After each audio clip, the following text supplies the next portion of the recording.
انسانی رویوں سے متعلق 12 نفسیاتی حقائق۔ کوئی بھی دوستی جو 16 سے 28 سال کی عمر کے درمیان پیدا ہوئی ہو، اس کے مضبوط اور دیرپا ہونے کا امکان زیادہ ہوتا ہے۔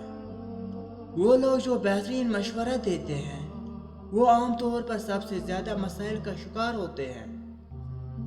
انسان جتنا ہوشیار ہوتا ہے، اتنی ہی تیزی سے سوچتا ہے اور اس کی لکھاوٹ اتنی ہی سست ہوتی ہے۔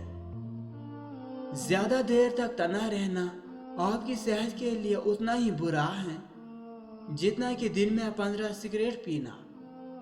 جو لوگ سب کو خوش رکھنے کی کوشش کرتے ہیں، وہ اکثر تنہا محسوس کرتے ہیں۔ ذہین لوگ عام آدمی سے کم دوست رکھتے ہیں۔ انسان جتنا ہوشیار ہوتا ہے، اتنا ہی زیادہ منتخب ہوتا جاتا ہے۔ وہ لوگ جو 2 زبانیں بولتے ہیں، جب وہ ایک زبان سے دوسری زبان میں سوئچ کرتے ہیں تو لاشعوری طور پر اپنی شخصیت کو بدل سکتے ہیں۔ سفر دماغی صحت کو بڑھاتا ہے اور دل کے دورے اور ڈپریشن کے خطرے کو بھی کم کرتا ہے۔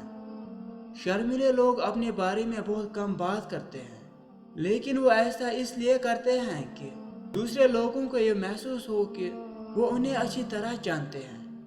لوگ تب زیادہ پرکشش نظر آتے ہیں جب وہ ان چیزوں میں بات کرتے ہیں جن میں وہ واقعی دلچسپی رکھتے ہیں۔ خواتین عام طور پر گہری آواز والے مردوں کو ترجیح دیتی ہیں کیونکہ وہ زیادہ اعتماد اور جارحانہ نظر آتے ہیں۔ جب 2 شخص آپس میں بات کرتے ہیں اور ان میں سے ایک اپنا پاؤں تھوڑا سا ہٹاتا ہے یا بار بار ایک پاؤں کو باہر کی طرف بڑھاتا ہے، تو یہ اختلاف کی مضبوط علامت ہے اور وہاں سے جانا چاہتا ہے۔